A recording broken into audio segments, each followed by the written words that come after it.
네, 안녕하세요. 메가로스 유세입니다. 오늘은 2025학년도 6월 모평에 출제됐던 과두제적 경영이라는 소재로 이루어진 사회 지문 한번 같이 보도록 하겠습니다. 자, 이제 1문단부터 발문을 읽고 시작을 해보도록 할 텐데 제가 글씨 엄청 크게 써놨죠. 여러분들이 1문단이었고 이건 사회 지문뿐만 아니라 우리가 꼭 이것만 하고 넘어가야 된다 했던 거 다시 한번 강조하기 위해서 화제 파악이라고 써놨습니다. 자, 우리가 비문화 지문 읽을 때 사실 좀 두렵잖아요. 이게 얼마나 어려울지도 모르고 내가 읽어 내려가면서 과연 내가 잘 읽고 있나 의심이 들 수도 있는데 그럴 때 가장 좋은 방법은 내가 1문단에서 글쓴이가 말하고자 하는 바를 정확히 파악한 다음에 2문단, 3문단 이렇게 이어가면서 읽으면 두렵지 않게 끝까지 읽어낼 수 있을 텐데 첫 문단에서 생각보다 화제 파악해야지 연습할 때 생각했다가 실전 가면 파바바바 읽는 친구들이 있거든요.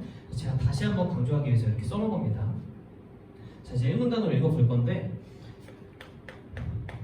자, 우리가 1문단에서 해야 할 일은 딱 하나만 있다면 그것은 화제를 파악하는 일이다. 이걸 생각하시면서 한번 읽어볼게요. 자, 정당과 같은 정치 조직이 민주적 방식과 절차로 운영되어야 하는 것은 당연하다. 자, 사실 여기까지 읽었으면 이제 이 지문의 화제가 정당인가? 또는 정당의 민주적 방식과 절차인가? 이렇게 생각할 수도 있는데 첫 문단 읽어놓고 바로 이제 역적으로 전환시켜버렸죠. 그런데 민주적 운영체제를 갖추었으면서도 실제로는 일부 소수에게 권력이 집중되어 있는 경우도 적지 않다. 조직 운영에서 보이는 이러한 현상을 흔히 과두제라고 한다. 자, 1문단에서 하고 싶은 얘기가 뭔가 쭉 살펴봤더니 여기서 개념 정의를 하나 해주죠.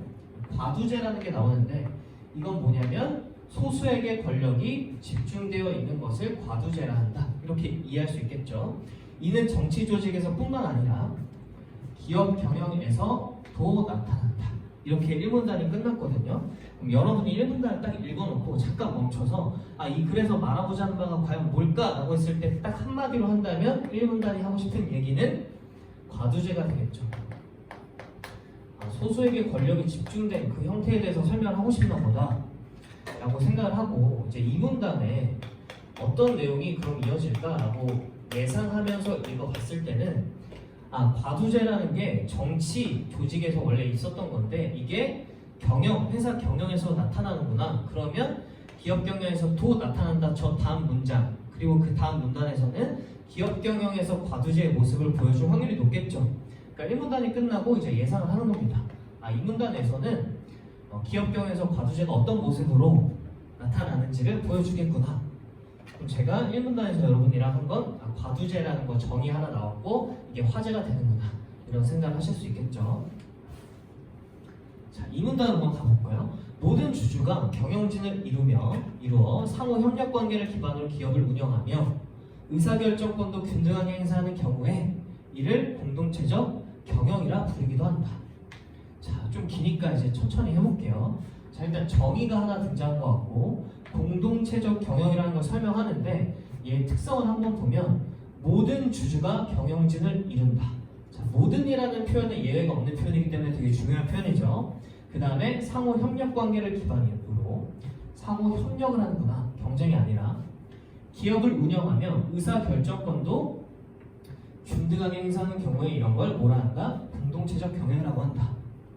자, 그럼 생각해보세요. 과두제라는 걸 설명하고 기업에서도 과두제, 소수에게 권력이 집중되는 걸 설명할 줄 알았더니 공동체적 경영이라는 건 소수에게 권력이 집중된 형태가 아니죠. 읽어보니까 그러하고 이 개념의 명칭만 봐도 뉘앙스가 공동체적 경영이니까 이거는 소수에게 권력이 집중됐다고 보기는 어렵겠죠. 그렇죠? 그러니까 우리가 1문단에서 예상했던 글의 흐름과는 2문단에서 조금 다르게 진행되고 있는 거긴 한데 이게 연결이 안 되지만 우리가 공동체적 경영이라는 게 있구나. 이걸 파악하시면 되고 자, 여기서 하나 이제 얘기할 건 자, 사회지문 또는 법률지문 또는 경제지문 같은 거 우리가 읽어낼 때 이 지문 정보량이 되게 많다 이렇게 느끼는 경우가 있거든요. 근데 정보량이 많을 때는 우리한테 정의를 알려주지 않고는 정보량을 많이 낼 수가 없어요. 왜냐면 우리한테 뭔가 많은 것들을 되게 얘기하고 있는데 하나도 그 개념에 대한 설명 없이 얘기하면 독자가 하나도 이해를 못할 거 아니에요. 그러니까 정의를 주면서 얘기할 텐데 우리가 정의를 만나면 학생들이 어떻게 해야 되지 이런 생각을 하는 것 같아서 제가 정의를 만날 때 행동 강령 하나 말씀드리면, 자, 첫 번째 저렇게 공동체적 경영이다 이렇게 나왔을 때 저 정의 단어에 대한 뉘앙스를 먼저 파악하세요. 뉘앙스를 파악한다. 공동체적 경영이니까 같이 하는 경영이구나. 이거 한번 생각해 보라는 겁니다. 이거 파악 후에는 표시하고 넘어가세요. 자, 저는 네모 표시를 합니다. 정의가 나오는 형태 이제 두 가지가 있을 수 있죠. 지금처럼 뭐뭐뭐뭐 설명을 쭉 한 다음에 뭐뭐뭐뭐는 공동체적 경영이다 이렇게 설명할 수도 있고, 처음부터 공동체적 경영이란 뭐뭐뭐뭐다 이렇게 설명할 수도 있겠죠. 어쨌든 이런 구조가 나오면 첫 번째 뉘앙스 파악해본다. 그 다음에 표시해놓고 넘어간다.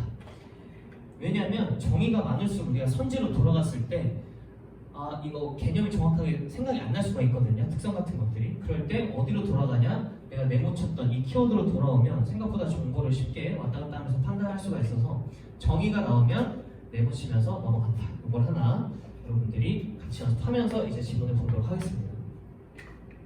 자, 일단 공동체적 경영이라는 얘기가 나왔고, 다음에 이런 기업에서 경영진은 모두 업무와 관련하여 전문성을 가진다.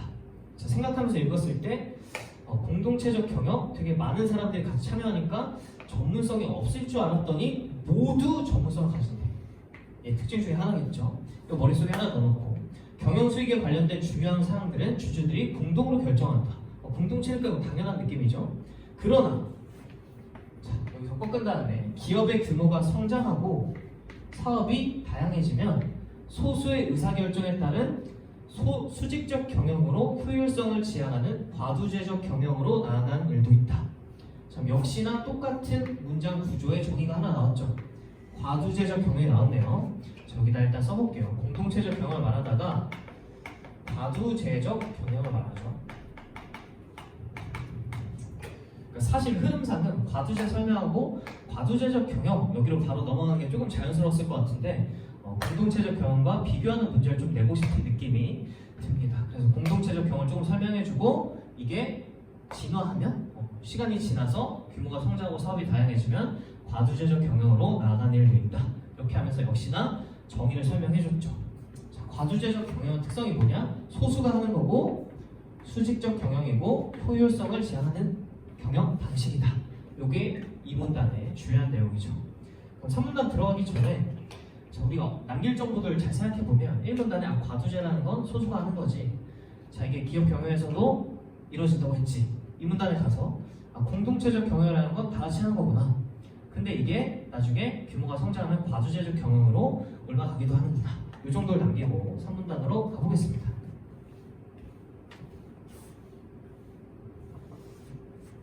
3문단에 이제 네모 박스까지 쳐져 있죠. 문제가 이제 등장한다는 얘기인데, 과두제적 경영은, 자, 3문단 이어서 보면 과두제적 경영은 소수의 경영자로 이루어진 경영진이 강한 결속력을 가진다. 특성이죠. 강한 결속력. 실질적 권한과 정보를 독점한다. 이들이 독점하네. 뉘앙스부터 뭔가 마이너스 같은 느낌이 들죠. 기업을 운영하는 것을 말한다. 이런 체제는 전문성과 경험을 갖춘 경영진을 중심으로 안정적 경영권이 확보될 수 있도록 한다. 자, 소수의 전문성을 가진 사람들, 그러다 보니까 안정적이다. 이해되면 그냥 쭉쭉 넘어가시면 되고, 내가 이 특성이 문제에 나왔을 때 헷갈리겠다 싶으면 아까 제가 표시했던 것처럼 표시를 하면서 넘어가시면 됩니다. 기업 전략을 장기적으로 수립하고 이에 맞춰 과감하고 지속적인 투자를 할 수 있어서 첨단 핵심 기술의 개발에도 유리한 면이 있다. 자, 그러면 지금 뭐 하고 있는 거냐면, 과두제적 경영 이미 정의 내려줬잖아요. 2문단에서. 3문단에서 또 화제로 과두제적 경영을 제시하면서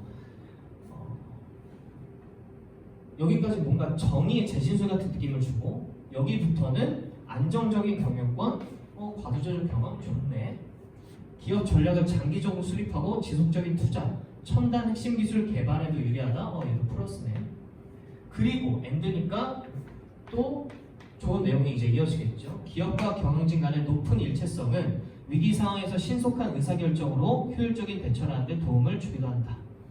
위기 상황에서도 얘는 신속하니까 좋네. 3문단의 내용은 과두제적 경영을 이어받은 다음에 얘의 장점에 대해서 설명하고 있죠. 과두제적 경영을 하면 이러이러한 것들이 특성을 나열하고 있는 방식입니다. 4문단 가볼까요? 자, 장점을 쭉 설명하다가 4문단에 가니까 그런데 하면서 역적으로 또 꺾었죠. 4문단에 가시면 그런데 라는 표현을 쓰고 있고, 대체로 주주의 수가 많으면 개별 주주의 결정권이 약하다. 자, 컴마 있으니까 이해해보고 갈까요? 주주의 수가 많으면 당연히 개별 주주의 결정권이 약하겠죠. 내가 한 명일 때 혼자 결정하는 거랑 10명일 때 내 의견을 내는 거랑 내 결정권이 10명일 때가 더 약해질 테니까 소수의 경영진이 기업을 장악하는 힘은 크다. 이를 이용하여 정부와 권한이 집중된 과두제적 경영, 소수의 경영진이 사익에 치중하면, 자, 이러한 상황에서 사익에 치중하면 다수 주주의 이익이 침해되는 폐해가 나타날 수 있다. 왜? 개별 주주의 결정권 약하니까 소수의 경영진이 사익에 치중하면 주주의 이익이 침해되는 폐해, 즉 문제가 나타날 수 있네. 자, P가 하나 생겼죠. 그러면 3문단에서 장점을 얘기하다가 자, 여기 밑에 4문단으로 가시면 과두제적 경영의 단점이 등장하고 또는 문제점이라 할 만한 것이 드디어 등장했다. 그럼 이제 5문단, 6문단이 남았는데 이 이후에 적어도 5문단에서는 해결책에 대한 내용이 등장할 거라고 예상할 수 있겠죠. 제가 여기 5문단을 미리 좀 써놓고 4문단을 마저 읽어보도록 할게요. 경영 성과를 실제보다 부풀려 투자를 유치한 뒤 주주들에게 회복하기 어려운 손해를 입히는 경우도 있으며, 자, 나열 구조니까 이제 넘버링 좀 해볼게요. 자, 문제가 한 개가 아니네. 첫 번째, 투자를 막 부풀려서 유치해. 그리고 회복하기 어려운 손해를 입히는 경우가 있어. 이게 첫 번째 케이스. 두 번째, 기업 운영에 중대한 영향을 미치는 주요 정보들을 은폐하거나 경영 상황을 조작해서 발표함으로써 결과적으로 기업의 가치에 심각한 타격을 주는 사례도 종종 보게 된다. 그러니까 사례를 일단 2개 정도 제시해줬네요. 그렇죠? 문제가 된 상황이 2개 정도가 등장했어요. 다음에 5문단으로 가볼게요. 자, 이러한 문제점을 완화하기 위해, 자, 뭐 100%까지 해결 아니더라도 완화하는 것도 일종의 해결책이죠. 뒤에는 해결책이 이어질 거다. 기업이 경영자와 계약을 체결하여 급여 이외의 경제적 이익을 동기로 부여하는 방안이 있다. 자, 해결책 어떤 방안이 있냐면 급여 이외의 경제적 이익을 동기로 부여하는 방안이 있대요. 그러니까 소수의 그 독점하는 사람들한테 경제적 이익을 더 주는 거죠. 예를 들면 이 한번 볼까요? 일정 수량의 주식을 계약 시에 정한 가격으로 미래에 매수할 수 있도록 하는 스톡 옵션의 권리를 부여하는 방식이 있다. 자, 예를 들면 어떤 방식이 있냐면 스톡 옵션이라는 걸 또 개념 정해줬죠. 얘는 뭐냐면 일정 수량의 주식을 계약 시에 정한 가격으로 미래에 매수할 수 있도록. 자, 이건 이제 급여 이외의 경제적 이익을 동기로 부여하는 건데, 스톡 옵션을 주면 어떤 장점이 있겠어요? 경영자가 되게 열심히 일을 해가지고 회사 가치가 올라가면 자기가 계약 시에 정한 가격으로 좀 싸게 산 다음에 미래에 이제 계약 시에 정한 가격으로 미래에 싸게 살 수 있다, 이런 거죠. 미래에 싸게 살 수 있다. 미래 회사 가치 이미 비싸졌는데 이 사람은 스톡 옵션을 가지고 있으면 나중에 싸게 살 수 있는 거죠. 그래서 5문단은 제 단점을 해결해 나가는 구조로 되어 있다. 이 단점을 해결해 나가는 해결책이 5문단에 등장합니다. 그 해결책으로 뭐가 있냐면 첫 번째, 스톡 옵션이 있는 거죠. 자, 노란색을 또 써볼게요. 자, 해결책으로 스톡 옵션이 있다. 자, 또 읽어볼까요? 자, 이 권리, 즉 스톡 옵션 다시 받는 거죠. 행사할지 말지는 자유야. 그러니까 나중에 만약에 내가 기업 운영해 봤는데 내가 원하는 만큼 성장을 못해서 안 살 수도 있는 거죠. 경영자는 매수 시점을 유리하게 선택할 수도 있대요. 또 나열하고 있네요. 아직 우리나라에 도입되진 않았지만 기업의 주식 가치가 목표치 이상으로 올랐을 때, 이것도 비슷한 경우네. 경영자가 그에 상응하는 보상을 받는 주식평가 보상권의 방식도 있다. 자, 또 개념정이 하나 나왔죠. 주식평가 보상권. 그럼 개념정이 나왔으면 일단 뉘앙스 한번 파악해 본다. 주식을 평가했을 때 그에 맞게 보상받는 권리죠. 정의를 보니까 그런 보상을 받을 수도 있구나. 자, 그러면 해결 방안으로 이제 2개가 제시되고 있는 거죠. 스톡 옵션 또는 주식 평가 보상권으로 받을 수도 있다. 근데 이건 아직 우리나라에서 하고 있진 않다. 이 정도 내용까지가 5문단의 내용입니다. 마지막 6문단 한번 가볼게요. 자, 이제 해결책도 제시가 되는데 과연 무슨 말을 할까 이런 생각을 하면서 6문단을 가시면 되죠. 기업 경영의 건전성을 확보하기 위해 마련된 공적 제도들. 기업 경영의 건전성을 확보하기 위해 공적 제도들이라는 게 있대. 과두제적 경영의 폐해, 문제점이었는데 방지한다, 폐해를 방지한다, 해결책이네요. 자, 그러면 5문단이 지나고 여기다 써볼게요. 6문단으로 왔는데 6문단의 내용도 뭐냐면 해결책과 관련된 내용이에요. 그럼 얘가 S1이라고 하면 얘가 S2 이렇게 잡을 수 있겠죠. S2의 내용은 뭐냐면 얘는 해결책으로 공적 제도를 말하고 있어요. 근데 구체적으로 어떤 공적 제도인지 아직 모르죠. 자, 기업의 주식가치에 영향을 미칠 수 있는 정보 제공을 법적으로 의무화한 경영 공시 제도는 경영 투명성을 높이려는 것이다. 자, 또 정의 나왔죠. 경영 공시 제도. 자, 정의니까 표시해주고 지금 개념 정의가 다 설명, 정의 이런 형태로 나와 있죠. 그러니까 경영할 때 뭔가를 알리는 제도인가 봐. 보니까 기업의 주식가치에 영향을 미칠 수 있는 정보 제공을 법적으로 의무화한다. 그럼 소수가 이제 정보를 독점하지 못하겠죠. 그러니까 해결책이 될 수 있다. 이를 통해 경영진과 주주들은 정보 격차가 줄어든다. 그 사이에 기업의 이사 외에 외부 인사를 이사로 참여시키도록 하는 사회 이사 제도는, 자, 이건 또 개념적이죠. 사회, 회사 밖에 이사를 두는 제도는 독단적인 의사 결정을 견제한다. 그러면 소수가 이제 권력을 독점하는 걸 좀 막아주겠죠. 폐쇄적 경영으로 인한 정보와 권한의 집중을 억제하는 효과를 거둘 수 있다. 그러니까 경영 공시 제도나 사회 이사 제도나 공통적으로 권한의 집중, 정보 격차 이런 걸 줄이는 역할을 하게 되는 거죠. 그래서 공적 제도에는 또 두 가지가 있다. 뭐냐면 경영 공시 제도, 그 다음에 사회 이사 제도. 이렇게 하면 6문단까지 이제 중심 내용으로 독해를 해본 건데, 자, 이 글을 다 읽었을 때 제가 오늘은 여러분한테 강조드릴 게, 첫 번째는 1문단에서 화제를 잡아라. 그리고 읽어야 나중에 내가 뭘 읽고 있지라는 생각이 안 든다. 두 번째는 개념 정의가 나오면 뉘앙스 파악한 다음에 표시해둬라.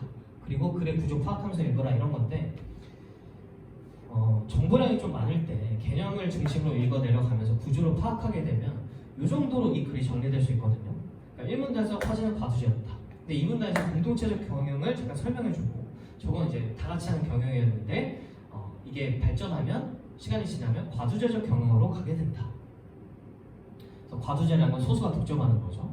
3문단에서 과두제적 경영의 장점, 플러스 요인들. 4문단에서는 폐해, 문제점이 있었다.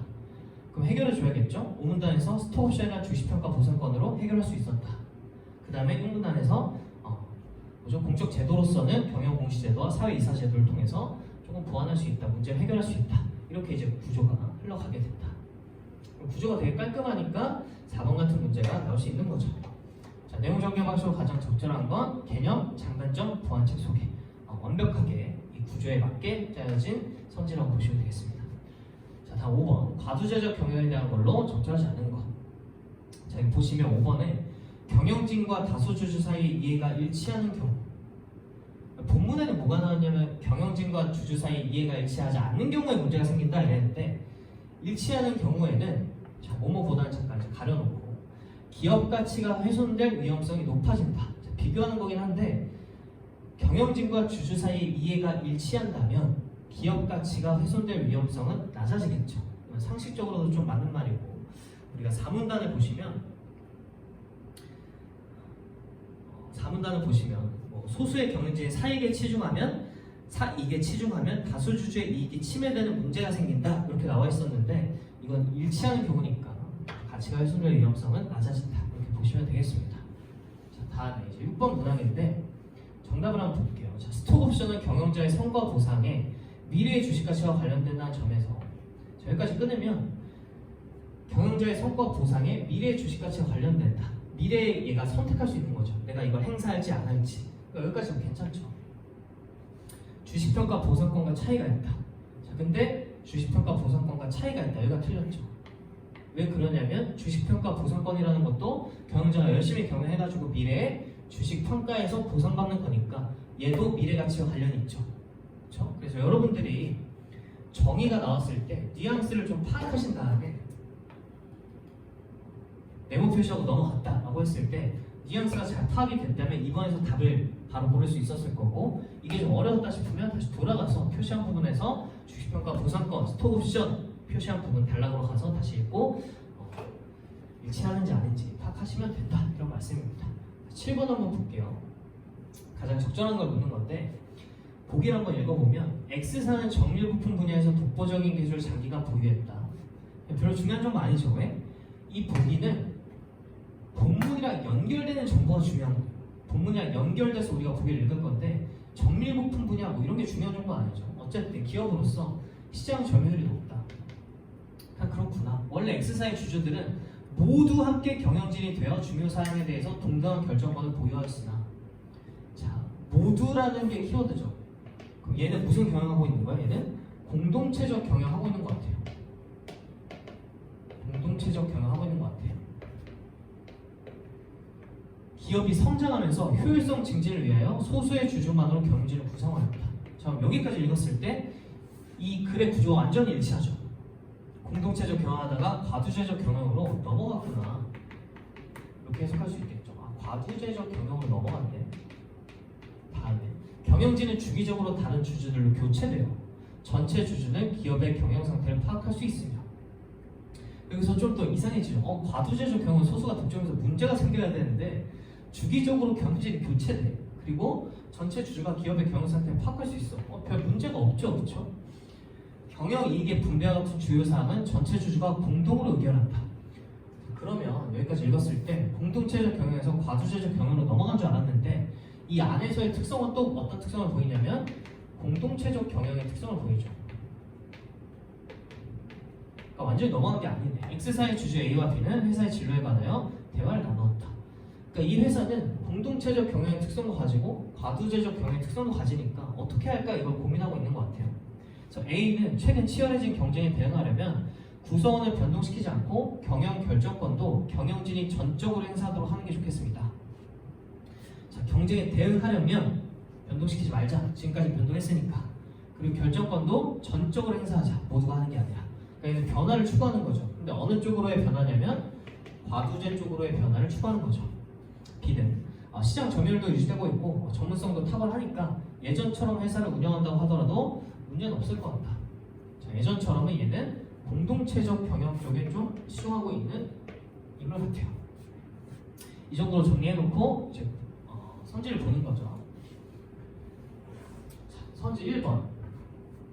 얘가 이제 이 시험에서 오답률 6위 정도 했던 거고 정답을 고른 친구가 35%였던 건데, 1번 한번 볼게요. X사는 주주들 사이의 평등성이 강하여, 맞죠? 과도한 정보 격차나 권한 집중과 같은 폐해를 보이지 않는다. 내가 읽어가면서 생각했던 게 그대로 나온 거죠. 과두제적 경영이면 문제가 있어야 되는데 문제가 없고 좀 공동체적 경영의 특성을 가지고 있네 하니까 적절한 걸 고르는 거니까 얘가 정답이죠. 네, 두 번째로 많이 골랐던 선식까지 한번 볼게요. 자, A는 결속력이 강한 소수의 경영진을 중심으로 운영되는 경영 방식을 현행대로 유지해야 된다. 여기가 완전 아니죠. A는 뭔가 변화하자라는 취지였으니까 내용은 뭐 차치하고 일단 현행대로 유지하자가 전혀 아니었으니까 이건 B의 견해니까 3번은 틀렸다. 이렇게 보시면 되겠습니다. 정답은 A였다. 네, 그래서 이번 6월 모평에서 사회질문을 같이 한번 여러분들이랑 봤는데 내용이 그다지 어렵진 않았지만 정의가 좀 많이 나오다 보니까 내가 무슨 말인지 모르겠다, 그리고 내용 구조가 잘 안 된다, 이런 친구들이 있었을 것 같아요. 그래서 제가 드리는 팁은 계속 반복해서 얘기하는 건데, 처음 문단에서 꼭 화제를 잡아놔라. 그리고 그 화제에 따라서 내용을 예측하면서 읽는데 예측한 대로 흘러가지 않을 수도 있다. 그러면 정의 나오면 정리하면서 뉘앙스 파악하고 내용 표시해놓고, 만약에 내가 정보가 너무 많아서 선지 읽을 때 기억이 안 나면 돌아와서 푸시면 된다. 이렇게 오늘 수업에서 몇 가지 팁을 드렸습니다. 오늘 여기까지 하고 저는 여러분 다음 시간에 또 뵙도록 하겠습니다. 수고하셨습니다.